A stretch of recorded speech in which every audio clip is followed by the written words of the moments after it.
Hey YouTube, this is the Purple One. I'm going to bring you boots on the ground report, but this is what happened to me this morning.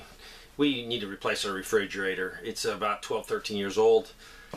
It's running a little bit not as efficient because we put the watt meter on it, so we're going to get a new one.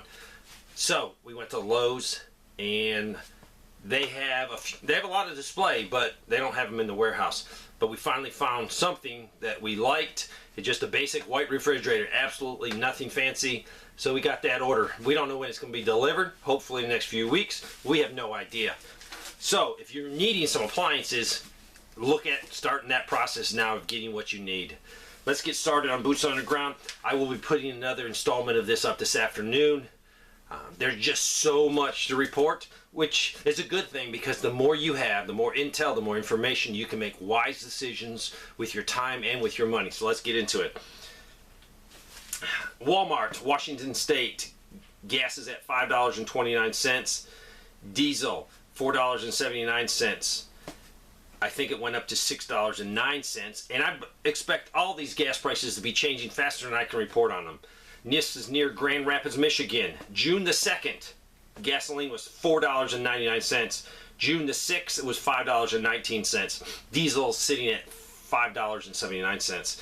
This is from a linesman that does electrical work. Large poles used on the big three-phase lines are in short supply. I will reiterate, everything for the power grid is in short supply. It is phenomenal, the lack of parts that they have put back, the lack of they're reusing and recycling everything. Like before, it would be thrown away. Now they're not throwing anything away. I've had numerous reports from linemen and people in the business.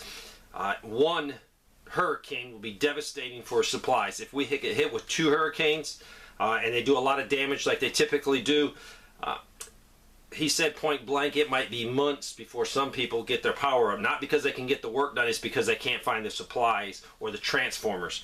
This could be catastrophic. So if you live in a hurricane area, prepare for not weeks normally when the hurricane comes through, but months of having no power.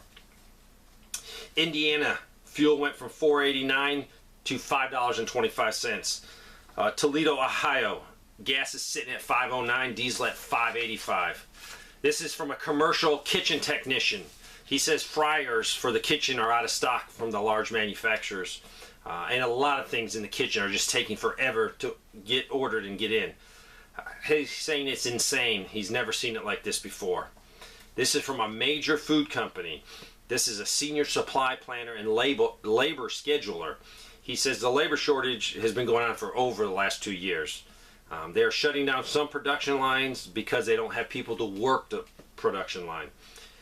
Their daily are short of labels, cartons, starches, spices, meats, and trucking and rail delivery failures and delays. He says it's slowly gotten worse over the last 3 months, and that's the key. Everything I'm getting over just the last 3 weeks is showing getting worse and getting worse. I'm looking for any bright spots of things improving, but I can't find them. Southern Utah, Target store. Many sections are starting to get bare. Indiana gas prices. They went from $4.89 to $5.25 in his area. Michigan, from one day, from $4.99 to $5.19. It's a recurring. Gas is going up, up, and away. This is an asset protection specialist for a retailer. He says Asheville, North Carolina, crime is insane. They're getting 3 to 5 shoplifters at their location a day. You see cities are moving their homeless and their unwanted people out of their city, out of their county, moving them to somewhere else and dumping them. He says the type of people that they're arresting are changing from, they used to be drug addicts, mentally ill, now they're regular people that are just trying to make and pay the bills. This is a large beer company in the South. They're cutting drivers because they don't have any work for them. Also, overtime has been completely stopped, and they can't find aluminum cans, so they're turning to glass, but they're having the same problem. Glass is hard to find also. This person works in the graphic retail fabrication industries. So I guess those nice displays when you walk into a department store that has a sales pitch on it.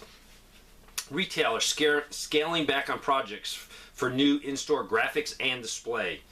and they're reverting to simple, cost-effective replacements versus new, previously high-end quoted projects. So it sounds like some projects are being canceled.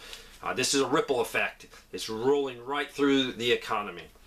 This is South Dakota Departments of Correction. This guy has worked for 15 years in the low and medium custody. He says their jails are down 50% on guards. They're working 12-hour shifts, mandatory overtime. Officers are exhausted, and a lot of them are starting to leave. They've had no applicants trying to apply for these jobs. He said, I quote, "I'm not sure how much longer our facility will be able to function like this." Before I did this video, I talked to a jailer or a correction officer in New York, and it's the same way. Overworked, double shifts, major problems. This is in Florida. This is a guy that owns a Jeep Wrangler. It's a fairly new vehicle, and some type of electronics failure happened in it, and the dealer said it'd be 8 to 12 weeks. This thing is under warranty, but he could not wait that long, so he took it somewhere else and paid out of pocket $2,500 because he needs his vehicle. There is a national helium shortage. A lot of people are reporting that helium is in short supply. This is a woman that had jury duty. So during that process, they'll ask people what they do for a living to judge if they want them on the jury or not. And she said that people that look 30 and younger, 50 to 60% of them, when asked about their jobs, said they're unemployed. Northern Indiana on 5/31, gas was at $4.49. On 6/7, so like 7-8 days later, it was at $5.25. Huge jump. Alberta, Canada. This is a man that had electricity, and he signed a 5-year contract with the company for electricity to be delivered at 8 cents a kilowatt hour. After 2 years, they said that it's a new company now, so they don't have to honor the old company's contract. Did they switch over to become a new company so they could then raise the rates because they will take a beating on the price? I don't know, but they went from 8 cents to 12 cents. That's a 50% increase on this person. He also owns a small parts store, and he says spray paint, engine oil, tires are very low in stock, and skid steer tires are a 4-month wait. This is England. This is a filter company. They make carbon filters, medical filters, face masks, and other medical components. He says it's eerily quiet. He's been doing it for 11 years, so I'm assuming there's no orders coming in and out. He says at the petrol station, average $12 a gallon for gas, our cost, if we paid in dollars, $12. This would definitely kill the United States economy if it went to $12 here.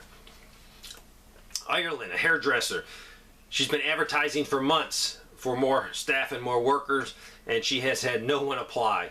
No one wants to work, be it the United States, be it Ireland, be it anywhere. Spokane, Washington, $5.09 a gallon for gas. This is a Toro dealer. They're having trouble getting the Kawasaki or the Toro brand engines to put in their Toro, I guess, lawnmowers. So they've had to switch to Kohler and Briggs & Stratton engines to keep them flowing.